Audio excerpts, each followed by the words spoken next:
말라기 4장 4절부터 6절까지 말씀. 너희는 내가 호렙에서 온 이스라엘을 위하여 내 종 모세에게 명령한 법 곧 율례와 법도를 기억하라. 보라, 여호와의 크고 두려운 날이 이르기 전에 내가 선지자 엘리야를 너희에게 보내리니 그가 아버지의 마음을 자녀에게로 돌이키게 하고 자녀들의 마음을 그들의 아버지에게로 돌이키게 하리라. 돌이키지 아니하면 두렵건대 내가 와서 저주로 그 땅을 칠까 하노라 하시니라. 아멘. 성경에 두 가지 큰 핵심이 있습니다. 성경에 두 가지 큰 핵심이 있는데 하나는 선이고 하나는 악이에요. 그게 성경의 두 가지 큰 핵심이에요. 선과 악이라고 해야 되는 거죠. 이 두 가지가 합해서 생명이라고 하는 이 한 가지가 되는 게 이 성경입니다. 우리가 이제 그걸 전제로 해서 성경을 봐야지, 그렇지 않으면 성경이 보이질 않는 거예요. 성경 자체가 그런 것이기 때문에 그렇습니다.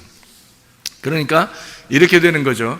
하나님이 복을 내려주시는데, 말씀을 잘 지켜 행하면 복을 내려주시는데 그 복을 안 받으면 진노가 임한다, 이 말이에요. 그러니까 진노와 복은 아주 같이 병행하는 거죠. 그러니까 진노하고 복은 같이 병행한다. 그러니까 선과 악은 같이 병행해서 우리에게 찾아오는데, 우리가 선을 선택하지 않으면 악한 것이 우리에게 온다는 얘기예요. 그러니까 하나님의 복이 임하지 않으면 하나님의 진노가 같이 임한다, 이런 얘기입니다. 그러니까 여호와의 크고 두려우신 날, 여호와의 크고 두려우신 날이 어떤 날이겠어요? 여호와의 크고 두려우신 날이, 그날 여호와의 크고 두려우신 날이 임하는데, 그때는 언제냐면 그 전에 엘리야를 보낸다고 그랬고, 그리고 침례 요한을 보낸다고 그랬거든요. 그러니까 침례 요한하고 엘리야를 보내는데 어떤 말씀을 너희가 기억하고 있어야 된다? 모세의 율례를 너희가 기억하고 있어야 된다. 그러니까 모세와 엘리야와 침례 요한은 사실은 같은 입장인 거예요. 모세와 엘리야와 침례 요한은 같은 입장인데, 엘리야와 이제 엘리야 같은 그런 침례 요한을 너희에게 보낸다. 어떻게? 언제? 크고 두려운 날이 임하기 전에 보낼 것이다, 이런 얘기죠. 그러면 크고 두려운 날이 임하는 날은 어떤 날이에요? 그 날은 구원의 날인 거죠. 크고 두려운 날은 구원의 날인 거예요. 그런데 그 구원을 너희가 구원으로 받지 못하면 어떤 날이 된다? 그 날이 진노의 날이 된다. 무슨 말인지 알겠지? 그러니까 구원과 진노는 같은 날이 있는 겁니다. 같은 날, 동시에 있는데 구원을 구원으로 받지 못하면 그러면 너희에게 진노가 임한다. 여기에 이제 그 말씀을 해주고 있는 거예요. 그러니까 엘리야와 모세가, 이제 엘리야와 그 모세의 율법, 그리고 침례 요한이 너희에게 임하는 그날, 너희에게는 둘 중에 하나가 임하는 거죠. 우리에게는 둘 중에 하나가 임하게 돼 있어요. 뭐가 임하게 돼 있다고요? 구원 아니면 진노가 임한다는 거죠. 그러니까 여러분에게 이제 하나님 말씀이 증거될 때는 어떤 말씀이 증거되는 거예요? 어떤 말씀이 증거되냐면 모세의 율법, 그리고 엘리야의 말, 그리고 침례 요한의 말이 증거되는 거죠. 이것이 증거되면, 먼저 증거되면 그 다음에 이걸 받은 사람이 구원을 받는다 그러면 누굴 받은 거예요? 이 말씀을, 그러니까 엘리야와 침례 요한을 만나서 그 말씀을 받았더니 이 사람에게 누가 온 거야? 그러니까 누가 찾아온 거예요? 뭐가 찾아온 거예요? 구원이 찾아오는 거예요. 그러니까 구원의 길을 가르쳐 줬으니까, 구원의 길을 알려줬으니까 구원이 찾아오겠죠. 그 구원이 누구예요? 예수님이죠. 그러니까 구원이라는 예수님이 찾아오는 건데, 그 구원에 예수님 못 만나면 어떻게? 진노가 너희에게 임한다. 그 날이, 그 크고 두려운 날이 구원이 아니라 너희에게 진노의 날이 될 것이다, 이런 말씀이 되는 것입니다. 그러니까 우리가 하나님의 그 섬기심과 우리가 그 섬김을 받는다는 문제가 성경에서 굉장히 중요한 말인데, 왜 그러냐면 그게 복음이거든요. 하나님이 우리를 섬겨주시면 복음이 되는 거예요. 내가 열심히 하나님을 섬기면 율법이 되는 거고요. 그러니까 성경에서 이게 율법과 복음의 아주 중요한 차이점이거든요. 그러면 열심히 섬기는 것은 누구만 해야 돼요? 예수님만 해야 되는 거예요. 예수님만 열심히 섬기는 거예요. 섬김을 열심히 받는 사람들은 우리가 돼야 되는 거고요. 그러니까 우리가 열심히 섬김을 받으면 복음이 되는 거고요. 열심히 우리를 섬겨주면 그게 율법이 되는 겁니다. 그러니까 그게 예수님이 율법으로 우리를 섬겨주시는 거예요. 자, 이제 그게 이제 예수님이 우리에게 율법으로 섬겨주면 그거를 우리는 복음이라 그렇게 말을 하는 거죠. 다시 말하면 이런 거죠. 율법 자체가 나쁜 게 아니고, 생각을 해보세요. 침례 요한 자체가 나빠요? 안 나빠요? 안 나쁘죠. 엘리야 자체가 나빠요? 안 나빠요? 안 나쁘죠. 그러니까 엘리야가 갈멜산에서 막 전투를 일으켜가지고 전투에서 바알 제사장들을 막 목을 쳐서 죽였어요. 승리해가지고 이스라엘 백성들 보고 왜 가운데서 머뭇머뭇 하려느냐, 하나님을 여호와를 선택하려면 나한테로 와라, 그렇게 얘기하잖아요. 그럼 아니면 저쪽 바알 숭배자들한테 가야 되는데 그 바알 숭배자들은 다 목을 쳐서 죽인단 말이에요. 그러니까 엘리야 자체는 바알 숭배자들 입장에서는 완전히 심판자죠, 엘리야가. 그래 이스라엘 백성들한테는 구원자가 되는 거예요. 그렇죠? 엘리야 자체가. 그러니까 한쪽에서는 무서운 사람이지만 한쪽에서는 아주 사랑의 사람인 거죠. 이게 예수님의 모습과 똑같죠. 예수님이 이 땅에 오셔가지고 장애인들이나 병든 자나 소경이나 이런 분들을 섬길 때, 연약한 여인들, 사마리아 여자 같이, 또는 삭개오 이런 사람들을 섬기고, 그리고 38년 된 병자를 섬기고, 강도 만난 자를 섬기고, 또 맹인들을 이렇게 섬기고 병자들을 섬길 때, 그때 예수님은 그들에게는 구원자잖아요. 그런데 바리새인들 입장에서는 어떻게 해요? 예수님이 심판자란 말이에요. 그러니까 예수님이 똑같은 복음인데 그것이 어떤 사람에게는 심판으로 다가오고 어떤 사람에게는 은혜로 다가오더라. 그러니까 예수님 자체가 뭐예요? 그러니까 율법이었던 거죠. 율법. 그러니까 하늘에서 이 땅에 내려온 것이 구약 성경에서 계속 앞으로 내려올 것이다, 이런 은혜 말씀이 내려올 것이다 라고 계속 구약에서 얘기했던 것이 다 뭘 얘기했던 거예요? 그러니까 율법을 얘기했던 거예요. 그러니까 율법이 내려온다. 그 율법이 하늘에서 내려오는 비인데, 그 비가 계속 동일하게 계속 내려오는데 그 율법 안에서 누군가 오신다는 거예요. 그게 예수님인 거죠. 그 율법 안에서 율법을 완성하러 오시는 거예요, 예수님이. 그러니까 창조가 계속 있었으면 창조의 완성이 안식이죠. 7일날, 그죠? 그것처럼 예수님이 율법이 계속 구약에 있었단 말이에요. 이 율법을 마지막 안식으로 끝내는 율법의 완성이 예수님이었다는 거지. 그러니까 그건 율법으로 온 거예요. 그렇죠? 그 율법으로 오는데 그 율법이 우리들에게는, 그러니까 죽을 수밖에 없는 죄인들에게는, 맹인들에게는, 삭개오에게는, 사마리아 여자에게는 그것이, 그 율법이 복음이 되더라는 거죠. 그러니까 참다운 율법, 그러니까 완성된 율법. 그 완성된 율법이 성경에서는 뭐라고 가르쳐요? 완성된 율법이 사랑이라고 가르치잖아요. 그러니까 로마서 13장에 율법의 완성이라는 말이 나오죠. 그죠? 로마서 13장에. 그러면 율법의 완성이라는 이 말이 뭐라고, 율법의 완성을 뭐라고 여기서 소개한다고요? 율법의 완성은 사랑이라고 말해요. 로마서 13장 10절입니다. 사랑은 이웃에게 악을 행하지 아니하나니 그러므로 사랑은 율법의 완성이니라. 그러니까 하나님 자신이 어떤 분이라는 거예요? 사랑이라는 거죠. 어떤 사람에게 사랑인 거예요? 예수님은 무조건 사랑해야 되는데 왜 그럼 어떤 사람한테 막 욕하고 그랬죠? 이상하잖아요, 그죠? 그렇죠? 그러면 예수님은 침례 요한의 일을 바로 이어서 맡은 자예요. 그럼 침례 요한은 또 어떤 자냐고요? 그러면 침례 요한의 전에 있던 엘리야는 어떤 자예요? 그럼 그 앞에 모세는 어떤 자예요? 자, 생각을 해보세요. 모세가 엘리야로, 엘리야가 침례 요한으로, 침례 요한이 예수님으로. 자, 이게 다 연결됐다고 생각하면, 여러분 생각해보면 이게 다 따로 떨어져 있는, 나누어져 있는 사람이 아니라 이게 연결됐다고 생각을 하면 예수님도 그 율법 안에서 오셨다는 얘기 아니에요? 그런데 모세도 엘리야도 침례 요한도 다 어떤 사람에게는 원수같이 여겨진 거고 어떤 사람에게는 사랑의 사람, 선지자로 여겨진 거란 말이에요. 이해가 돼요? 그것처럼 예수님도 이 땅에 오시니까 어떤 사람들에게는 원수 같지만 예수님이 어떤 사람들에게는 굉장히 사랑이 넘치는 사람이었다는 거죠. 예수님 자체가. 그러니까 율법이라는 게 그런 특성을 가지고 있어요.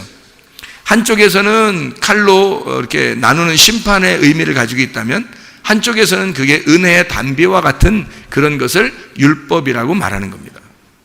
그러니까 율법 자체 이렇게 말하면 상당히 사람들은 율법하면 막 나쁜 거 이렇게 하도 인식을 해서 그래요. 성경에 이제 바울 사도가 그런 식으로 써놨었죠. 율법으로 구원받을 사람이 아무도 없다. 이런 식으로 써놨기 때문에 율법 그러면 굉장히 이상하게 봅니다. 율법으로 구원받을 사람이 없죠. 누가 완성하기 전까지는, 예수님이 와서 완성하기 전까지는 구원받을 사람이 없는 거예요.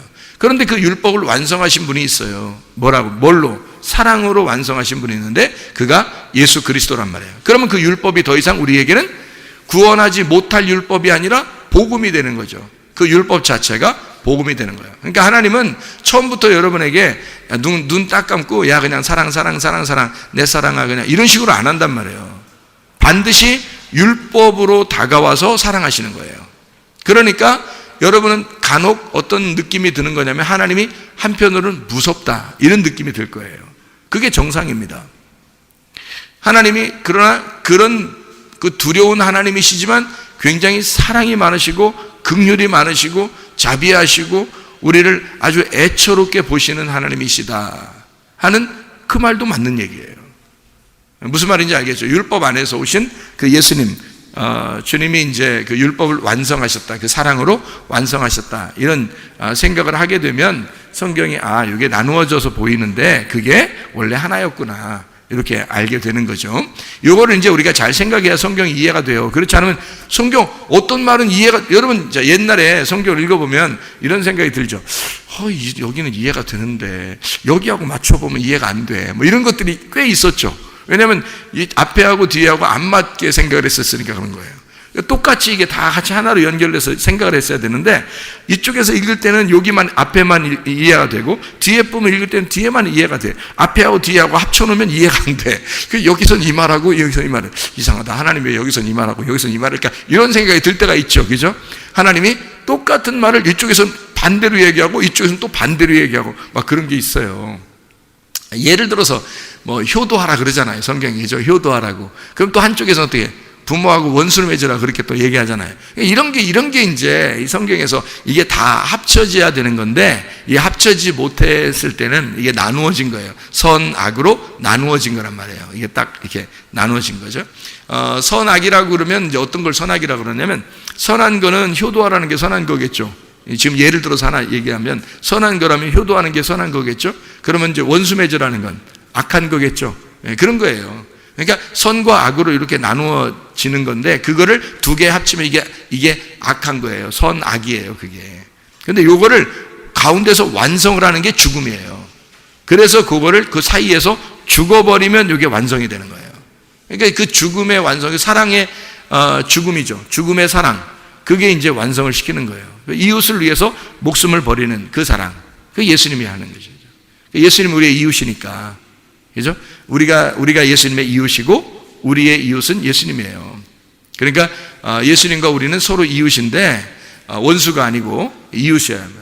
그래서 원수인 나를, 율법으로 원수를 맺었던 나를 율법이 오셔서 이웃을 사랑함으로 완성을 했단 말이에요. 그래서 십자가 못 박혀 죽으셔서 이 율법이 완성이 됐어요, 이미. 그래서 결론은 항상 성경의 결론은 다 선한 것으로 나옵니다. 성경의 결론은 무조건 다 선한 것으로 나와요. 그러니까 그런 하나님을 여러분이 인정한다면 하나님은 우리를 선하게 섬기시고 인도하시는 하나님이구나 라는 걸 전제하고 성경을 봐야 되는 거죠.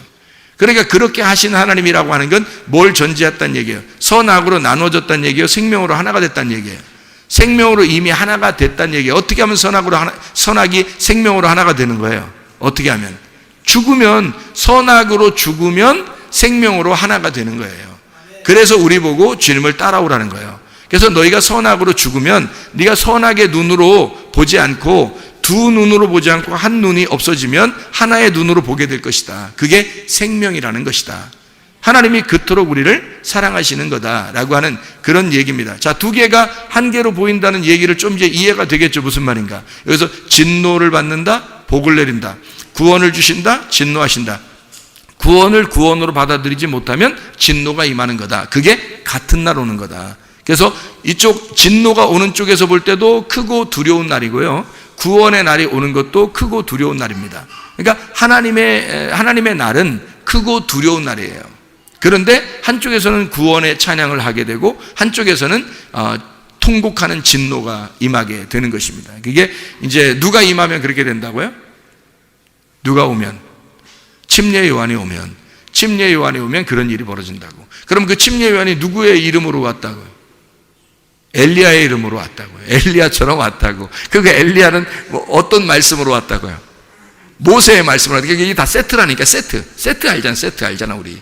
세트 알잖아. 자, 모세, 엘리야, 침례 요한, 이게 세트라고요, 성경에. 그래서 모세, 엘리야, 침례 요한 이름 많이 나오죠, 성경에. 이게 세트니까 기억하고 있어야 되지. 그게 율법의 대표예요. 그러니까 모세, 엘리야, 침례 요한. 그래서 말라기서의 지금 4장 4절부터 6절까지의 말씀은 세 사람의 이름이 나오죠. 어떤 사람의 이름이 나와요?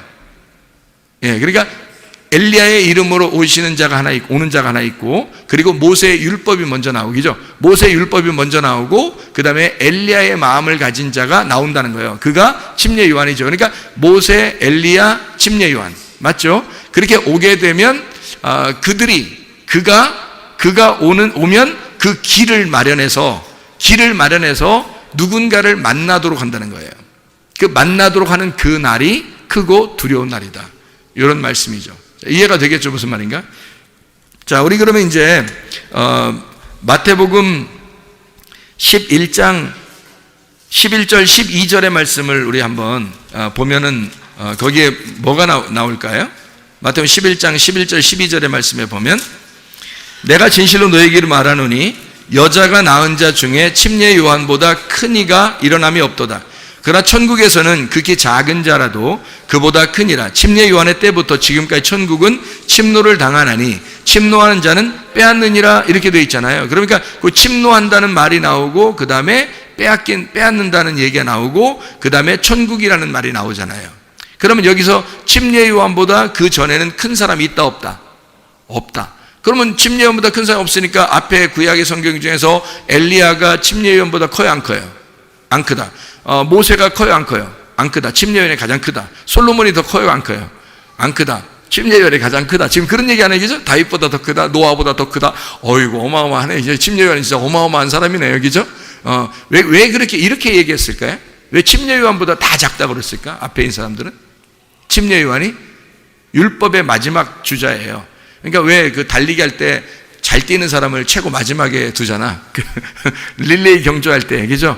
이렇게 5명이 달리기 한다면, 이어서 달리기 한다면, 마지막 달리는 사람이, 최고 잘 뛰는 사람이 마지막 달리죠? 그러니까 침례 요한이 가장, 율법 중에서 가장 잘 달리는 사람이란 말이에요. 가장 잘 달리는 사람, 침례 요한이에요.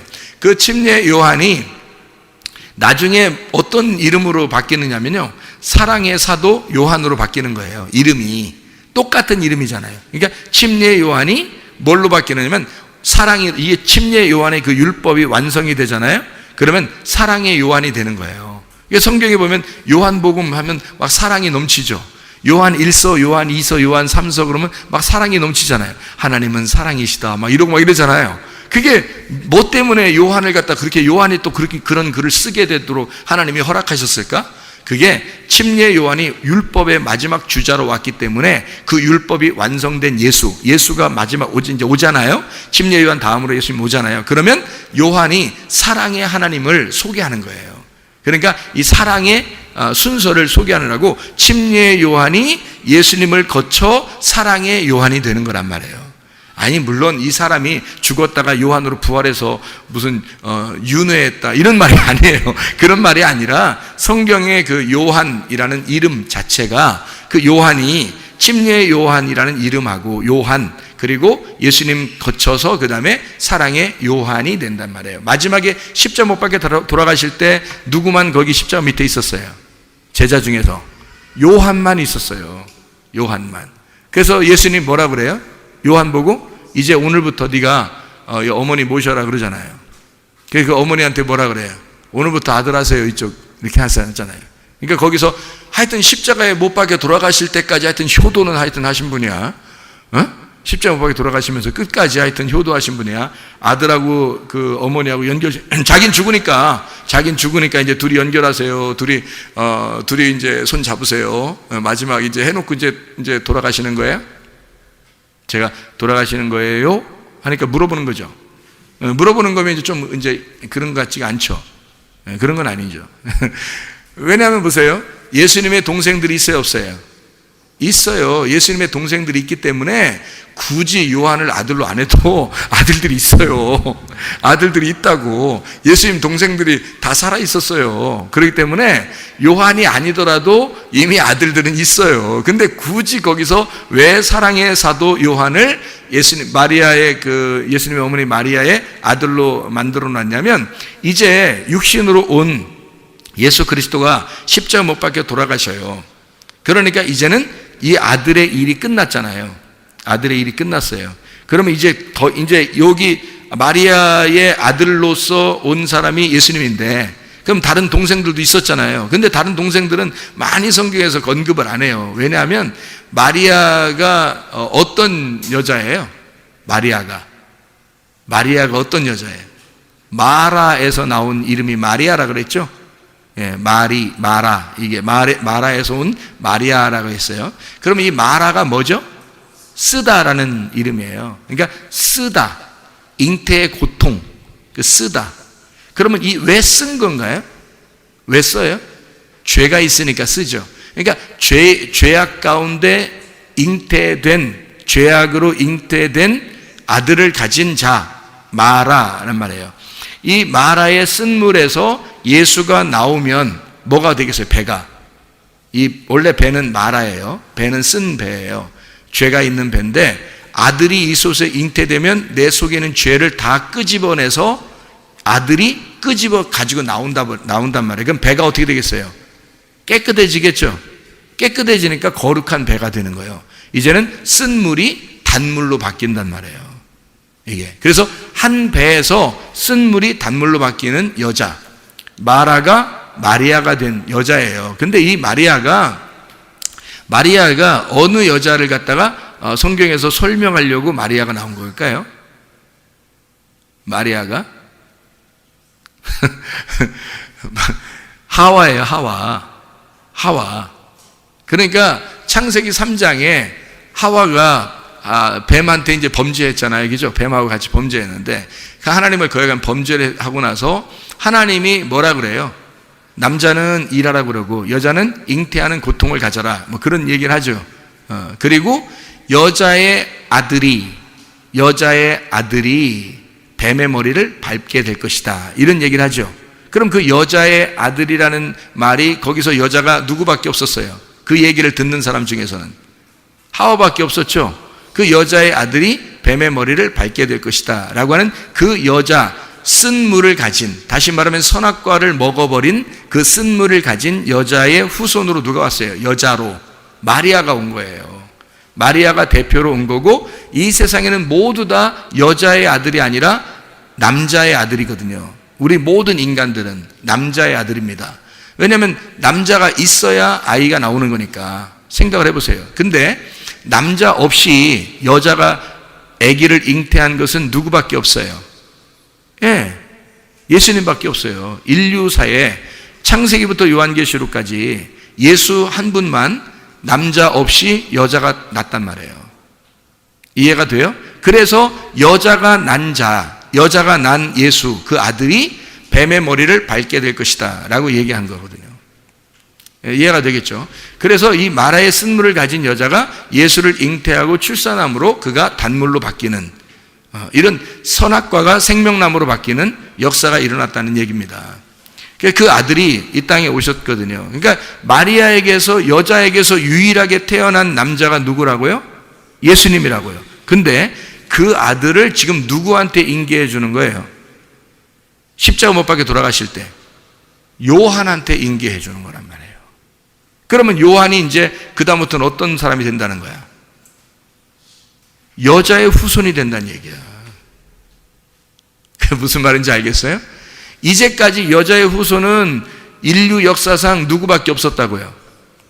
예수님밖에 없었다고. 그래서 예수님을 하나님의 아들이라 그러는 거야. 인류사의 모든 이 세상의 사람이라는 남자의 아들들인데 모두 다 그의 후손이 돼야 되는데, 인류사에 여자의 후손은 예수님 한 분밖에 없었어요. 맞죠? 그런데 그 여자의 후손으로 이제 내가 십자가에 못 박혀 죽으니 완성되었다. 그러니까 이제 너는 지금 오늘부터 여자의 후손이다 이 말이에요. 네가 이제 여자의 후손이다. 그 말은 뭐를 선포하는 거예요? 내가 죽으니까 너는 하나님의 아들이 된다는 얘기야. 요한복음. 놀라운 얘기죠. 우리가 하나님의 아들이 된다? 불가능한 얘기인데 예수님 때문에 가능한 거죠. 예수님이 십자가 못 박혀 돌아가셔서 우리를 네가 이제는 여자의 후손이 되는 거야. 그러면 예수님이 된다는 얘기예요. 사랑의 요한이 이제는 마리아의 아들이 됐다는 얘기예요. 그냥 단순히 여러분은 효도하려고 거기서 십자가에서 얘기했는가 보다 그렇게 생각하는 사람도 있더라니까. 하긴 뭐 그렇게 생각은 자유니까 그렇게 생각한다고 한들 뭐 그거 가지고 또 뭐 아이고 그렇게 했대 뭐 아이고 뭐 그 생각을 그 정도밖에 못해 뭐 그렇게 하면 안 되고요. 그 정도 많이 하신 거죠. 생각을. 그렇지만 그런 말이 아니잖아요. 여러분이 생각을 가만히 지금 들어보시라고. 그 말이 무슨 말인가? 이게 무슨 말인지를 들어보시라고. 성경을 전체적으로 봐야죠. 마리아가 왜 왔는지, 그가 왜 마라의 이름에서 왔는지, 왜 그가 하와의 약속, 하나님과 하와의 약속에서 올 수밖에 없었던 여자의 후손을 잉태한 자였는지를 우리가 보게 되면 성경이 일괄성 있게 똑같은 얘기를 하나를 하고 있는데 그게 바로 뭐냐면 여자의 후손인 하나님의 아들을 소개하고 있다는 얘기예요. 그거를 십자가에서 예수님이 요한이라는 자를 자기의 어머니와 연결시킴으로써 네가 오늘부터 여자의 후손이 된다라는 얘기를 해주고 싶었던 거죠. 그래야 말이 일치가 되고 맞는 얘기지. 이 인간적인 효도 얘기를 하는 거겠어요? 하긴 뭐 효도하셔야지. 그렇지만 성경을 좀 더 영적으로 좀 생각을 해보자는 말이에요. 좀 더 깊이 진리의 말씀을 영적으로 좀 생각할 수 있어야 되지 않겠습니까? 깊이 있게. 그죠? 우물물을 자꾸 이렇게 퍼내서 깊이 있는 그 우물의 깊은 물을 마셔야 더 시원하고 그게 더 생수죠. 그렇죠? 자, 어쨌든 이게 여자의 후손으로 온 게 사랑의 사도 요한이에요. 그러니까 침례 요한이 사랑의 사도 요한으로, 그래서 하나님의 율법이 하나님의 사랑으로 완성이 되었다. 이러면 하나님의 여자의 후손인 하나님의 아들이 된다. 무슨 말인지 알겠죠? 자, 그래서 사랑이 완성이라는 말이 그냥 단순히 뭐 사랑하면 완성된다 그런 말 아니에요. 율법이라는 그 자체를 완성할 때, 다시 말하면 예수의 죽음을 전제로 할 때 십자가 사건이 율법의 완성이다. 이런 얘기를 우리에게 해주고 있는 말씀들입니다. 자, 우리 이제 성경 한 보고 마치도록 하겠습니다. 마태복음 11장의 11절 12절에 침례 요한이 침노하는 그 이후부터는 침노하는 자라는 거예요. 그러면 예수님 때부터는 어린아이라 할지라도 침례 요한보다 크다는 거죠. 침례 요한이 구약에서 가장 큰 자였는데, 왜 가장 큰 자냐면 이 사람이 예수님의 얼굴을 직접 본 사람이에요. 그 전에는 다 이렇게 그 그림자로 봤다고요. 왜냐면 직접 나오지 않았으니까. 근데 직접 나와서 그와 함께 살고 동시대에 그 예수를 동일하게 엘리야와 같은 선지자였지만, 모세와 같은 율법을 가진 자였지만, 침례 요한만 유일하게 예수님의 얼굴을 직접 만나고 본 사람이란 말이에요. 그러니까 이 세상에 뭐 앞에가 훌륭한 선지자들이 얼마나 많아요. 사실 율법 그러면 모세고요, 선지자 그러면 엘리야거든요. 근데 그거를 뛰어넘은 자가 침례 요한이라고 한 것은 왜 그러냐면 직접 복음의 하늘의 아들을 직접 본 거예요, 이 침례 요한이. 그러면 이제 직접 본 하나님의 아들 이후부터는 어떻게 되는 거예요? 여기서는 이제 어린아이라 할지라도 침례 요한보다 큰 거죠. 왜냐하면 앞에 침례 요한까지는 율법이었고, 그 예수님 안에서는 침례 요한보다 더 큰 자가 예수님이니까, 예수님이 침례 요한보다 더 큰 자니까 그 예수님 안에서는 어린아이도 침례 요한보다는 크다는 얘기죠. 그러니까 누가 침노하느냐는 거예요. 예수님이 침례 요한 때까지 이제 이 때부터 지금 천국이 올 때까지 계속 침례 요한까지는 율법의 시대였는데, 그때부터 천국은 침노를 받는데요. 침례 요한 때부터 천국이 침노를 받는데, 그럼 그 침노한다는 말이 어떤 의미라고요? 침노가 비아조라는 단어입니다. 강제로 들어가다라는 말이고, 이게 비아, 폭력이라는 단어입니다.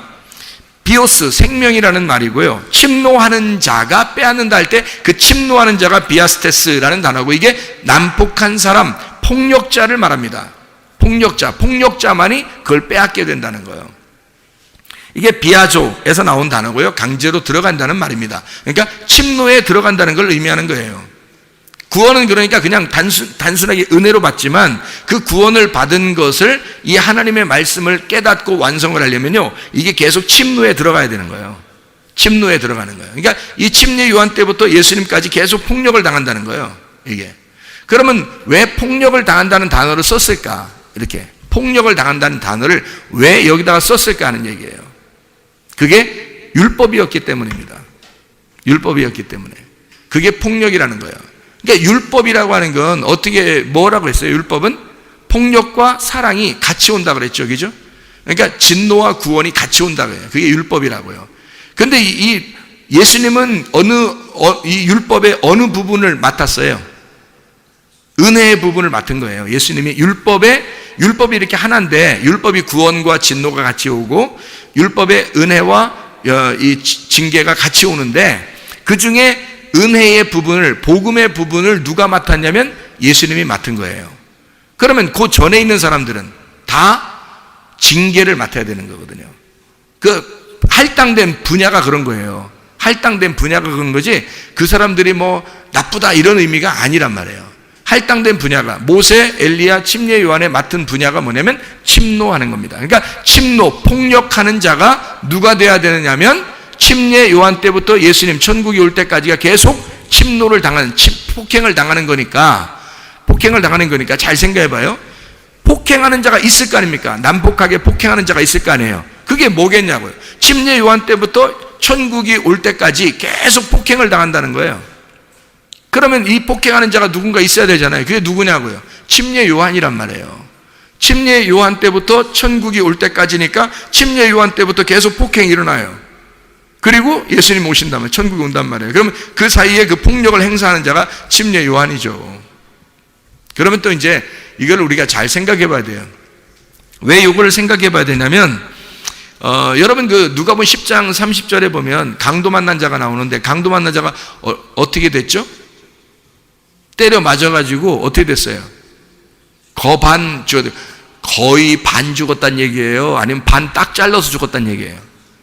반 딱 잘라서 죽었다는 얘기예요. 헤미다네스라는 단어인데요, 이게 헤미다네스가 헤미라고 하는 절반이라는 단어하고요, 드네스코 죽는다라는 말의 합성어예요. 그래서 반이 딱 절반이 죽었다는 얘기입니다. 그러니까 반이 잘라졌다는 얘기예요.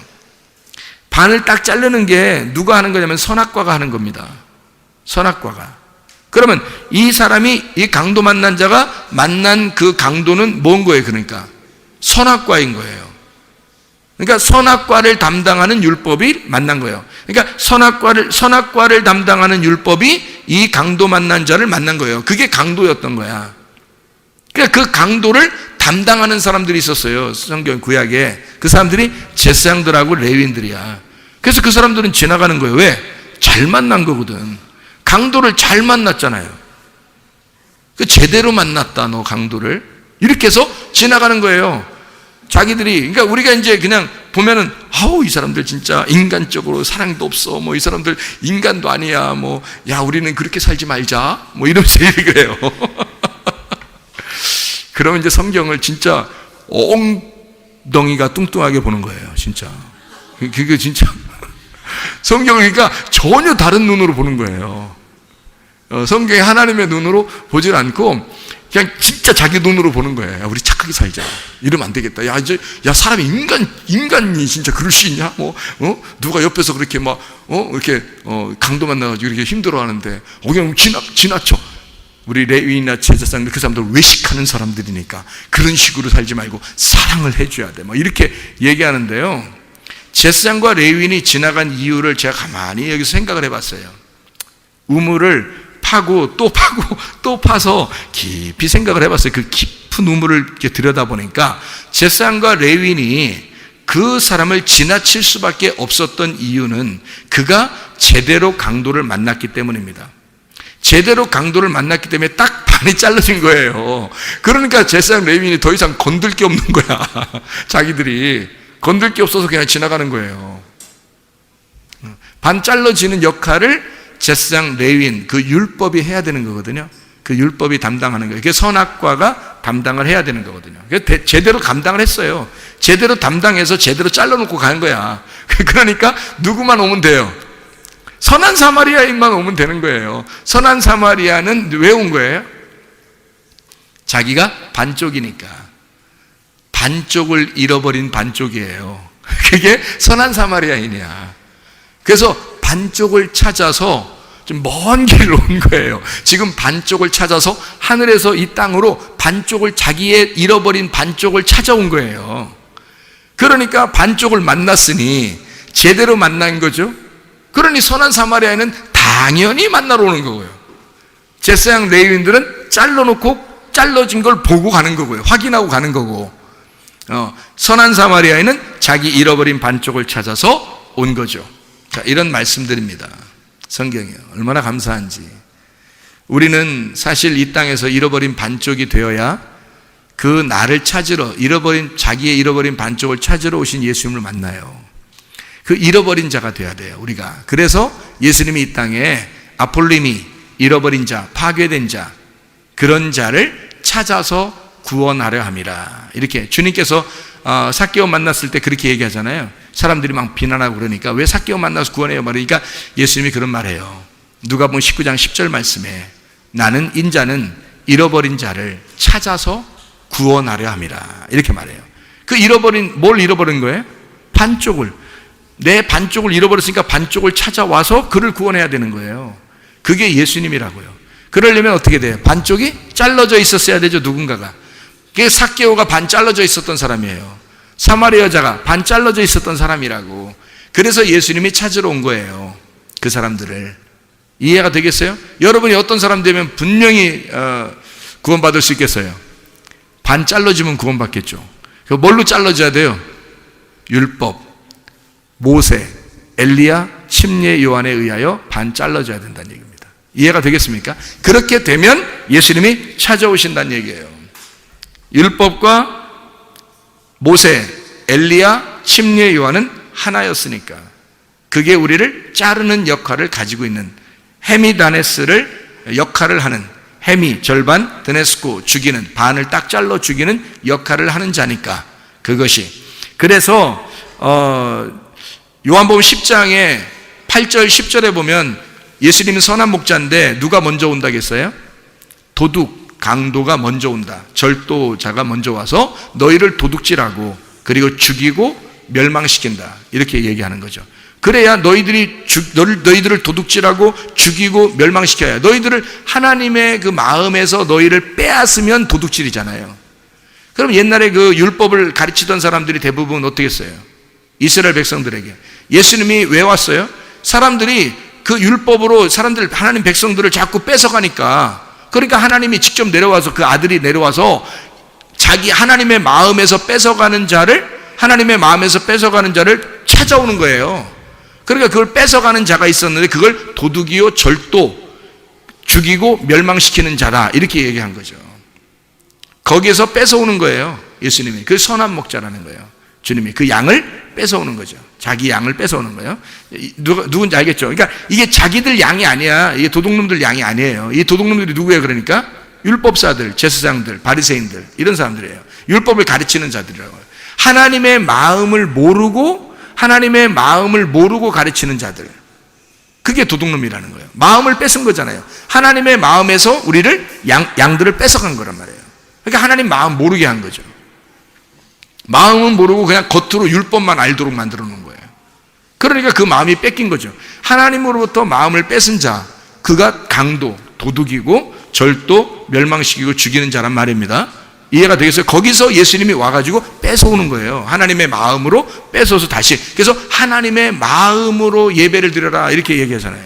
너희들 겉으로 막 헌금하고 겉으로 뭐 선한 일하고 뭐 이러는데 이 독사의 자식들아 뭐 이러면서 너희들은 하나님의 의와 인과 신을 버렸다, 이렇게 말하잖아요. 하나님의 마음을 너희가 모르고 갔다는 거죠. 하나님의 마음을 모르고 행동하는 것이더라, 이런 얘기들을 하는 거잖아요.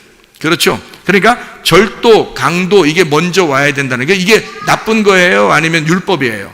율법. 하나님의 마음에서 율법으로 빼앗은 자들이 있어요. 그게 누구냐면 율법이고, 그게 모세고 엘리야고 침례 요한이었다는 겁니다. 그래서 하나님 입장에서 보면 이 밑에서 먼저 온 자들이 하나님의 마음을 폭행한단 말이에요.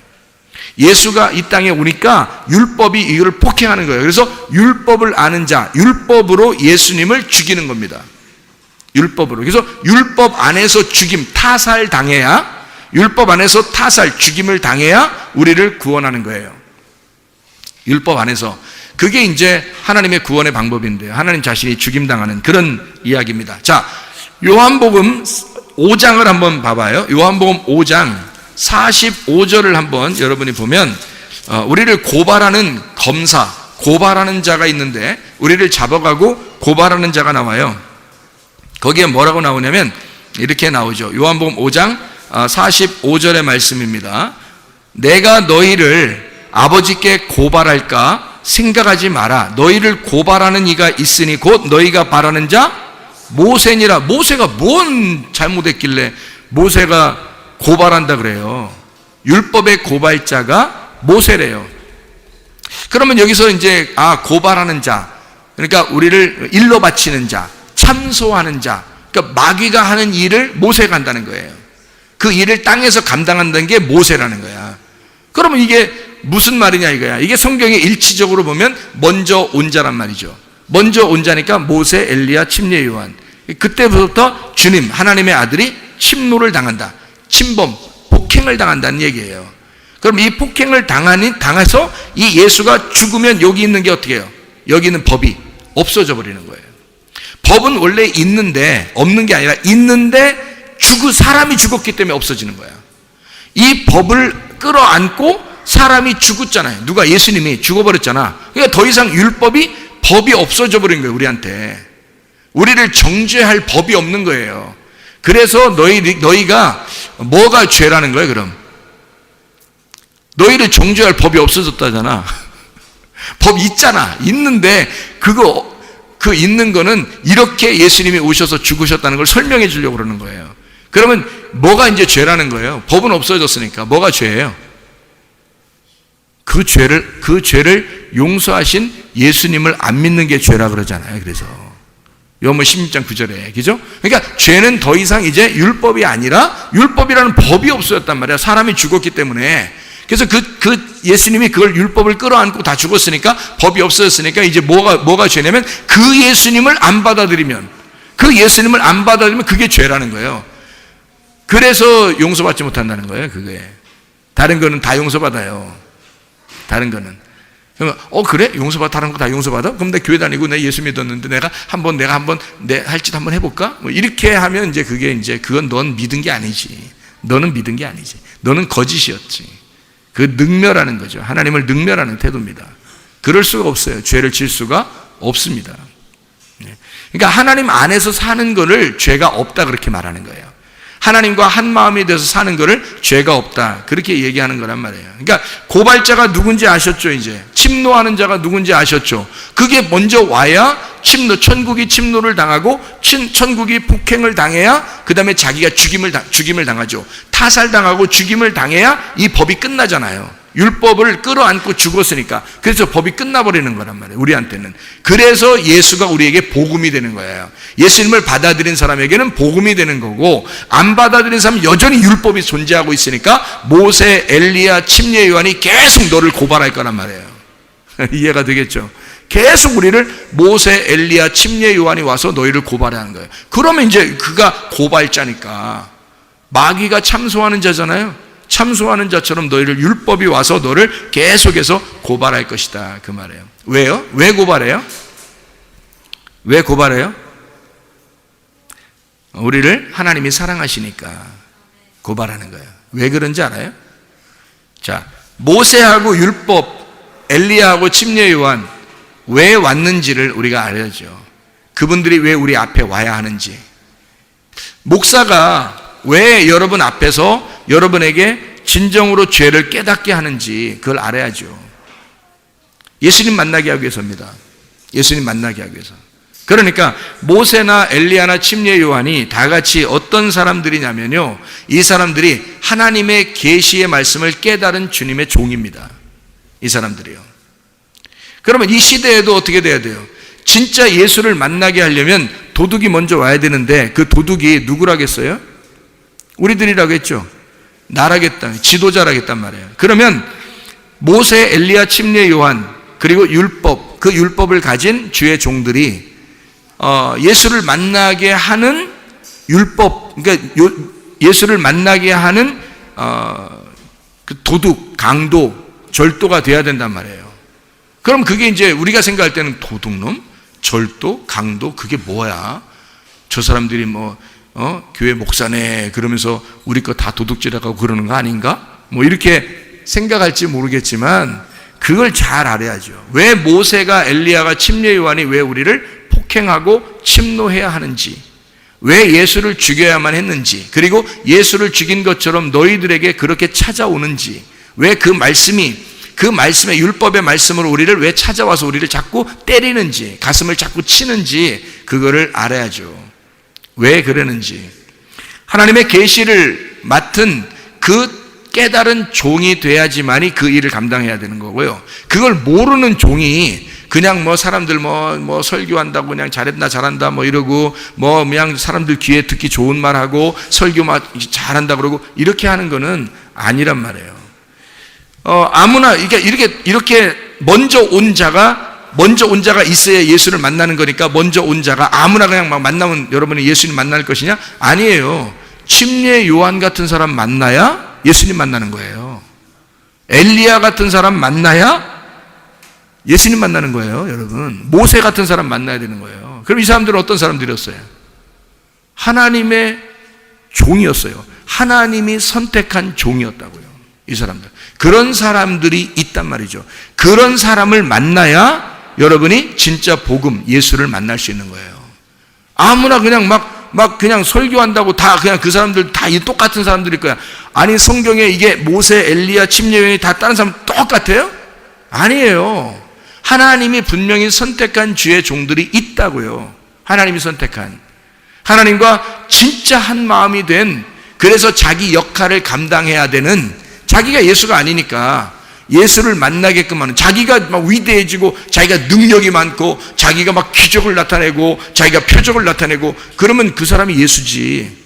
그럼 예수, 딴 예수 만날 필요 없죠. 그 사람 만나면 되잖아요. 그러면 안 되잖아요. 그러면은 잘못된 종을 만난 거란 말이에요. 그건 진짜 잘못된 걸 만난 거고요.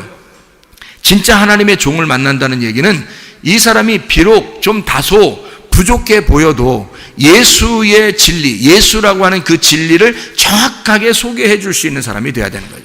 그 길을, 광야에 외치는 자의 소리가 돼야 되는 거예요. 그 광야에 외치는 자의 그 임금을 만나게 하려고, 자기가 모시는 그 임금을 만나게 하려고 최선을 다해서 그 소리치는 자, 그거예요. 그러니까 그게 모세고 그게 엘리야고 그게 침례 요한이었던 거란 말이에요. 그러니까 우리가 그들이 뭐라고요? 그러니까 누가복음 10장에서는 강도라고요. 딱 반 잘라서 죽이는 자. 여러분이 그렇게 반 잘라서 죽여줘야, 죽고 있어야 예수님이 와가지고 잃어버린 반쪽을 찾아온다 그랬잖아요. 그래, 여러분의 반쪽을 잘라주는 자가 필요한 거지. 여러분을 반쪽을 잘라주는 자가 그게 모세요, 그게 엘리야요, 그게 침례 요한이라는 얘기죠. 이해가 되겠습니까? 그 사람들은 하나님의 전적인 종이에요. 하나님의 계시를 깨달은 종이라고요. 그래서 이 사람들은 그런 일을 자기가 자기의 역할을 충분히 감당하는 거란 말이에요. 자기 잘 보이려고 하는 게 아니라, 이 사람들은 자기들 잘 보이려고 하는 게 하지 않았어요. 하나님을 직접 만나게 하려고 애썼단 말이에요. 이 사람들은. 왜? 자기들은 자기가 진짜 그 복음이 아니니까 자기들은 그냥 잘라주는 역할을 하는 자란 말이에요. 그래서 길을 갖다 제시해 주는 자란 말이에요, 이 사람들이. 그러니까 도둑이라, 강도다, 먼저 온 목자다라고 하는 것은 하나님의 말씀의 길을 제시하는 자란 말이에요. 그게 모세, 엘리야, 침례 요한, 진리의 예수를 만나도록 길을 마련해 주는 자, 그걸 강도라고 그런다고. 우리가 생각하는 강도하고 전혀 반대란 말입니다. 이게 성경에서 말하면, 그래야 성경이 일치가 되죠. 한쪽만 보면 강도, 그럼 무조건 마귀, 끝, 이렇게 하면 안 된단 말이에요, 이게 성경이. 그러면 먼저 온 자, 나중 온 자, 이게 안 맞는다고요. 그렇게 그냥 무조건 아무렇게나 얘기해버리면 성경이 일치가 돼야 되고 성경이 하나로 통일되어 있는 하나님의 말씀입니다. 이건 하나님께서 이미 계획에 의하여, 하나님의 전적인 계획에 의하여 순서대로 쓴 책이에요, 이게 성경이. 그걸 깨달아야 되죠. 세상의 어둠의 음녀 입장에서 생각해 보세요. 음녀가 여리고로 내려가고 있어요. 강도 만난 자죠. 여리고로 내려가고 있어요. 그러면 누가 와야 돼요? 강도가 와야 돼요. 와가지고 여리고 내려가는 걸 갖다 잘라버려야 되는 거지. 그냥 반 죽여버려야 되는 거지.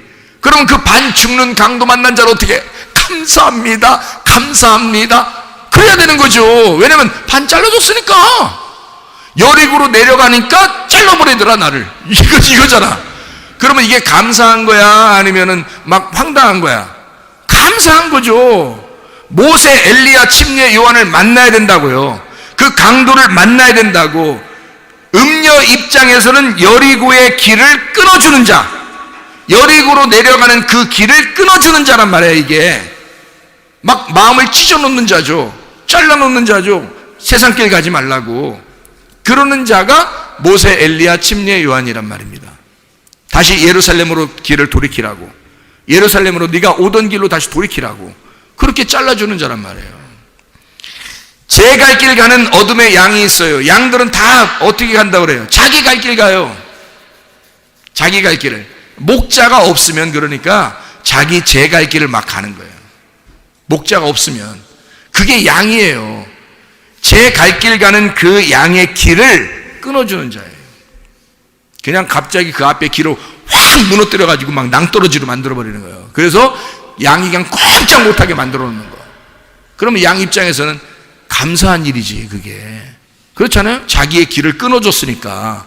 그러니까 끊어주고 자기를 막 폭삭 망하게 하니까 어떤 분이에요? 그러니까 이게 강도라고 성경에 표현한 거지.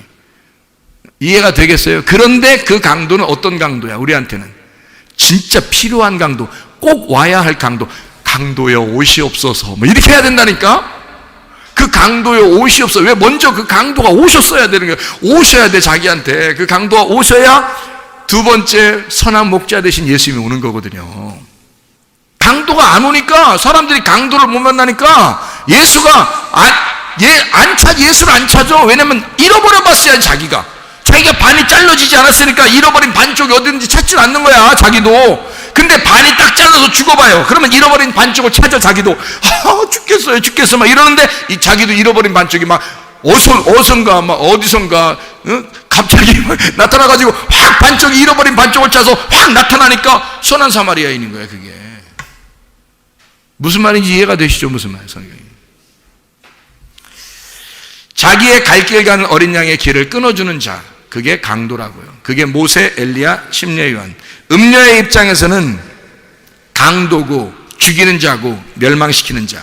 각기 제 길로 가는 양 입장에서는 그가 도둑이고 강도고 죽이는 자고 멸망시키는 자란 말이죠.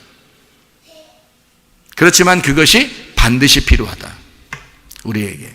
그걸 먼저 만나야, 그 침노하는 자, 폭행자를 먼저 만나야, 예수를 죽였던 그 폭행자가 누구인지를 정확하게 먼저 만나야 예수를 만날 수 있다는 거죠. 그를 먼저 못 만나면 예수 못 만나죠. 그 폭행자가 누구인지를 먼저 알아야죠. 그 율법 안에서. 침례 요한, 맹인을 만드는 자, 죽이는 자, 문을 완전히 닫아놓는 자, 휘장을 완전히 쳐서 안 보이게 만드는 자, 우리를 깜깜하게, 진짜 답답하게, 진짜 아무것도 앞에 길이 안 보이게 만드는 자, 그게 모세, 엘리야, 침례, 요한이에요. 그럴 때 여러분은 죽겠어요, 하나님? 하나도 안 보여요. 내가 맹인인가 봐요. 하나도 안 보여요. 답답하죠? 그래야 예수님 찾는 거예요. 그래야 그 사마리아 여자처럼 애절하게 그 생수의 물을 기다리는 거예요. 그래야 삭개오처럼 막 달려와서 뽕나무 위에라도 올라가서 얼굴이라도 쳐다보고 싶은 거예요. 맹인이 되어야, 소경이 되어야, 죽이는 자가 죽어가는 자가 되어야, 멸망당하는 자가 되어야, 문이 꽉 막혀서 아주 앞뒤 꽉 막혀 힘들어 죽겠는 사람이 되어야. 홍해바다와 요단강이 우리 앞에 있습니다. 이것을 홍해바다를 이렇게 앞에 놓고요, 요단강을 이렇게 딱 앞에 막아놓은 것은 이유가 있어요. 이것을 열어주기 위해서입니다. 홍해바다를 앞에 놓고 요단강을 이렇게 앞에 놓으면 딱 덮여 있잖아요. 그럼 이렇게 덮여서 이렇게 막아놓은 것을 뭐라 그래요? 막아놓은 거를 문 닫혔다는 얘기예요. 그게 율법이야. 그게 강도고 우리를 저쪽으로 못 건너가게 막아놓은 거란 말이에요. 이 막는 자, 우리를 막아서 뒤에는 애굽 군대가 쫓아오죠. 앞에는 홍해바다가 있죠. 딱 우리를 막혀서 우리가 도저히 앞에 나갈 수 없을 때 하나님 어떡합니까? 라고 호소할 수 있잖아요. 그 하나님께 호소하니까 하나님이 구원자를 보내주셔요. 그 구원자가 모세의 지팡이야. 이것을 앞에 내밀어라 이거지. 그러면 이것이 갈라지게 될 것이다. 갈라진 것이 휘장이 찢어지는 거잖아. 문이 열리는 거잖아. 이해가 돼요? 눈 덮였던 소경이 눈이 열리는 거잖아. 이해가 되죠? 죽었던 우리들의 마음이 부활되는 거잖아. 열려지는 거잖아요. 거기를 통과해 지나가라고. 그거를 침노해 폭행해서 찢어내고 나가라고. 그래서 내 마음이 닫혀져 있는 것을 누군가가 나를 찢어놓고 그 사이로 주님을 발견하고 주님을 보도록 만드는 거예요. 그게 우리를 침노하는 자. 천국은 계속해서 침노를 당한다. 계속해서 폭행을 당하고 있다. 그런 자가 모세요, 엘리야요, 침례 요한이었더라. 그를 통해서 우리가 예수라는 진짜 복음을 만나게 하신다. 여러분과 저에게는 이 앞에 깜깜하게 아직도 어두컴컴하고 아직도 답답하고 도저히 앞에 길이 보이지 않는 사람들이 있을 수도 있어요. 근데 그래야 주님 만납니다. 그래야 간절해지거든요. 그렇지 않으면 간절하지 않죠. 자기가 눈 떴다고 그러는데 누가 간절합니까? 자기가 눈 떴다는데. 근데 그렇게 하면 자기가 눈 뜬 거예요. 자기가 눈 뜬 거.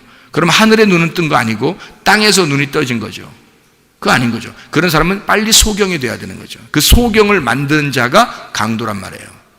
눈을 팍 쳐가지고 눈 안 보이게 만드는 거죠. 그러면 이제 어떻게 안 보여 하나님 어떻게 해? 그러면 하나님이 와서 구원자가 와가지고 열어주는 거지. 이걸 부활시키는 거야. 눈이 부활되는 거야. 이게 주님이 우리를 구원하시는 목적. 아가서 2장 13절 14절. 아가서 2장 13절 14절. 한 절 읽고 마치도록 하겠습니다. 아가서 2장 13, 14절. 아가서 2장 13, 14절.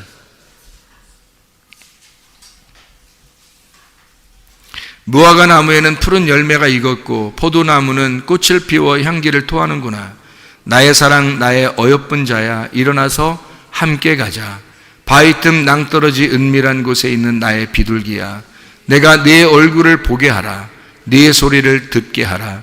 네 소리는 부드럽고 네 얼굴은 아름답구나. 주님이 우리를 구원하신 목적은 우리와 함께 가자는 겁니다. 같이 하자. 내가 너와 함께 같이 가고 싶다. 나와 같이 살자. 나와 함께 동행하자.